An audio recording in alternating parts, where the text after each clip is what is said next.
ಇನ್ನು ಮರದ ರೆಂಬೆ ಬಿದ್ದು ಟ್ರಾಫಿಕ್ ಸಿಗ್ನಲ್ನ ಪೋಲ್ ಕಟ್ ಆಗಿದೆ. ಬನಶಂಕರಿಯಲ್ಲಿ ಸೂಪರ್ ಬಜಾರ್ನ ಬಳಿ ಈ ಘಟನೆ ನಡೆದಿರೋದು. ಟ್ರಾಫಿಕ್ ಸಿಗ್ನಲ್ನ ಪೋಲ್ ಅದೇ ಮುರಿದು ಬಿದ್ದಿದೆ. ರೆಂಬೆ ಬಿದ್ದ ಪರಿಣಾಮ ಈ ರೀತಿಯಾಗಿ ಅವಘಡ ಸಂಭವಿಸಿರೋದು. ಟ್ರಾಫಿಕ್ ಸಿಗ್ನಲ್ನ ಕಂಬದ ಮೇಲೆನೆ ಬೃಹದಾಕಾರದ ಮರ ಬಿದ್ದಿದೆ. ಬನಶಂಕರಿಯಲ್ಲಾಗಿರುವಂಥದ್ದು ಇದು ಸೂಪರ್ ಬಜಾರ್ನ ಬಳಿ. ಲೈವ್ ವಿಜುವಲ್ಸ್ ನೀವೀಗ ಗಮನಿಸ್ತಾ ಇರೋದು. ಸದ್ಯ ಟ್ರಾಫಿಕ್ ಪೊಲೀಸರಿದ್ದಾರೆ, ಅಲ್ಲಿರುವಂಥ ಒಂದಷ್ಟು ಸ್ಥಳೀಯರು ಅವ್ರ ಜೊತೆಗೆ ಕೈ ಜೋಡಿಸಿದ್ದಾರೆ. ಟ್ರಾಫಿಕ್ ಪೋಲ್ ಇರುತ್ತಲ್ಲ, ಸಿಗ್ನಲ್ ಇರುತ್ತಲ್ಲ, ಅದ್ರ ಮೇಲೇ ಮರ ಬಿದ್ದಿರೋದು. ಅದನ್ನು ಆದಷ್ಟು ಬೇಗ ತೆರವುಗೊಳಿಸಬೇಕು, ಅದನ್ನು ಸರಿಪಡಿಸಬೇಕು. ಯಾಕಂದರೆ ಅತಿ ಹೆಚ್ಚು ವಾಹನ ದಟ್ಟಣೆ ಇರೋದಲ್ಲಿ ಟ್ರಾಫಿಕ್ ಸಿಗ್ನಲ್ ಇಲ್ಲದೆ ವಾಹನ ಸಂಚಾರ ಬಹಳ ಕಷ್ಟ ಆಗುತ್ತೆ. ಹೀಗಾಗಿ ಟ್ರಾಫಿಕ್ ಪೊಲೀಸರು ಅಲ್ಲೇ ಸ್ಥಳದಲ್ಲಿದ್ದು ಆದಷ್ಟು ಬೇಗ ಅದನ್ನು ಸರಿಪಡಿಸೋ ಕೆಲಸಕ್ಕೆ ಮುಂದಾಗಿದ್ದಾರೆ. ಬಟ್ ಅವರೊಬ್ಬರಿಂದನೇ ಸಾಧ್ಯ ಇಲ್ಲ ಕಾರ್ಯಾಚರಣೆಗೆ. ಇಲ್ಲ BBMP ಅಧಿಕಾರಿಗಳು ಕೈ ಜೋಡಿಸಬೇಕಾಗುತ್ತೆ, ಸಂಬಂಧಪಟ್ಟವರು ಕೂಡ.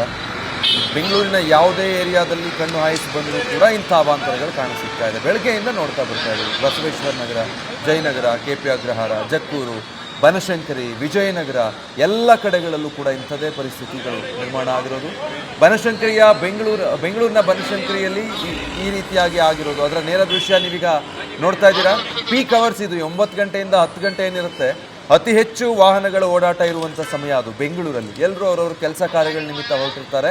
ಅತಿ ಹೆಚ್ಚು ಟ್ರಾಫಿಕ್ ಇರೋ ಸಂದರ್ಭ ಅಂದರೆ ಒಂದು 8:30ರಿಂದ 10 ಗಂಟೆ ಸಂದರ್ಭ. ಸೊ ಈ ಟೈಮಲ್ಲೇ ಈ ರೀತಿ ಹಾನಿ ಆಗಿರೋದ್ರಿಂದ ಟ್ರಾಫಿಕ್ ಪೊಲೀಸರಿಗೂ ಸವಾಲಾಗಿದೆ, ತೊಂದರೆ ಆಗ್ತಾ ಇದೆ ಅದರಿಂದ ವಾಹನ ಸಂಚಾರಕ್ಕೂ ಕೂಡ.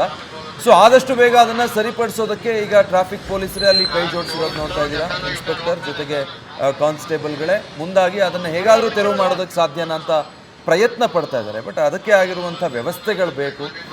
ಅದನ್ನು ಸಂಪೂರ್ಣವಾಗಿ ತೆರವುಗೊಳಿಸಬೇಕು ಅಂತಾದರೆ ಭಾಳಷ್ಟು ಸಂದರ್ಭಗಳಲ್ಲಿ ಈಗ ರಸ್ತೆ ಮೇಲೆ ನೀರು ಹರಿತಾ ಇದೆ, ಬ್ಲಾಕೇಜ್ ಆಗಿದೆ ಅನ್ನೋ ಕಾರಣಕ್ಕೆ, ಅಥವಾ ಎಲ್ಲೋ ಮರ ಬಿದ್ದು ಹೋಗಿದೆ ಅನ್ನೋ ಸಂದರ್ಭದಲ್ಲೆಲ್ಲ ಸಾಧ್ಯವಾದಷ್ಟು ಟ್ರಾಫಿಕ್ ಪೊಲೀಸರೇ ಅದನ್ನು ಎತ್ತಿ ಪಕ್ಕಕ್ಕೆ ಇಟ್ಬಿಟ್ಟಿರ್ತಾರೆ.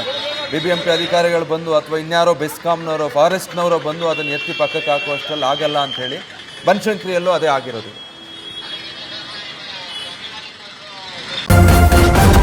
ನ್ಯೂಸ್ ಫಸ್ಟ್, ನಿರ್ಭೀತಿಯಿಂದ ನಿಮ್ಮ ಪರವಾಗಿ.